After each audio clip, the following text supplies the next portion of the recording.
ನೋಡಿಯಪ್ಪ 18,000 ಚಿಲ್ಲರೆ ಕೋಟಿ ನಮಗೆ NDRF ಪ್ರಕಾರ ಬರಬೇಕು. ಇನ್ಪುಟ್ ಸಬ್ಸಿಡಿ ನಷ್ಟ ಆಗಿರ್ತಕ್ಕಂಥದ್ದು 4,660 ಕೋಟಿ ಗೊತ್ತಾಯ್ತಾ. ಸುಮಾರು 35,000 ಕೋಟಿ ಬೆಳೆ ನಷ್ಟ ಆಗಿದೆ ಒಟ್ಟು. ಆದರೆ ನಾರ್ಮ್ಸ್ ಪ್ರಕಾರ ಕೇಳಬೇಕು ನಾವು. ಮತ್ತೆ NDRF ದುಡ್ಡು ಅನ್ನೋದು ಇದೆಯಲ್ಲ, ಅದು ಕೇಂದ್ರ ಸರ್ಕಾರದ ದುಡ್ಡಲ್ಲ, ನಮ್ಮ ದುಡ್ಡೇ. You must understand. ತೆರಿಗೆ ಎಲ್ಲಿಂದ ಕಲೆಕ್ಟ್ ಮಾಡೋದು? 4 ಲಕ್ಷ ಕೋಟಿ ತೆರಿಗೆ ವಸೂಲು ಮಾಡ್ತಾರೆ. ನಮಗೆ ಟ್ಯಾಕ್ಸ್ ನಲ್ಲಿ ಪಾಲ್ ಬರ್ತಕ್ಕಂಥದ್ದು 37,000 ಕೋಟಿ ಈ ವರ್ಷ. ಸೆಂಟ್ರಲಿ ಸ್ಪಾನ್ಸರ್ಡ್ ಸ್ಕೀಮ್ನಿಂದ 13,000 ಕೋಟಿ, 50,000 ಕೋಟಿ ಬರ್ತದೆ. ಕಲೆಕ್ಟ್ ಮಾಡೋದು ಎಷ್ಟು? ಎಷ್ಟು ವಾಪಸ್ ಬರೋದು? 50,000 ಕೋಟಿ.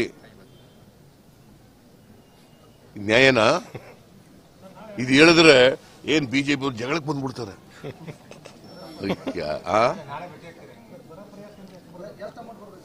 ನೋಡಿಯಪ್ಪ 18,000 ಚಿಲ್ಲರೆ ಕೋಟಿ ನಮಗೆ NDRF ಪ್ರಕಾರ ಬರಬೇಕು.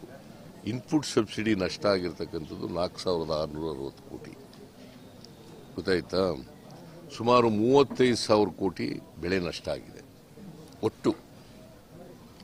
ಆದರೆ ನಾರ್ಮ್ಸ್ ಪ್ರಕಾರ ಕೇಳಬೇಕು ನಾವು. ಮತ್ತೆ NDRF ದುಡ್ಡು ಅನ್ನೋದು ಇದೆಯಲ್ಲ, ಅದು ಕೇಂದ್ರ ಸರ್ಕಾರದ ದುಡ್ಡಲ್ಲ, ನಮ್ಮ ದುಡ್ಡೇ. You must understand. ತೆರಿಗೆ ಎಲ್ಲಿಂದ ಕಲೆಕ್ಟ್ ಮಾಡೋದು? 4 ಲಕ್ಷ ಕೋಟಿ ತೆರಿಗೆ ವಸೂಲು ಮಾಡ್ತಾರೆ.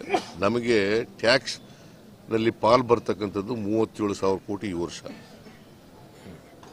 ಸೆಂಟ್ರಲಿ ಸ್ಪಾನ್ಸರ್ಡ್ ಸ್ಕೀಮ್ನಿಂದ 13,000 ಕೋಟಿ, 50,000 ಕೋಟಿ ಬರ್ತದೆ. ಕಲೆಕ್ಟ್ ಮಾಡೋದು ಎಷ್ಟು? ಎಷ್ಟು ವಾಪಸ್ ಬರೋದು? 50,000 ಕೋಟಿ. ನ್ಯಾಯನಾ? ಇದು ಹೇಳಿದ್ರೆ ಏನ್ ಬಿಜೆಪಿ ಅವ್ರು ಜಗಳಕ್ಕೆ ಬಂದ್ಬಿಡ್ತಾರೆ.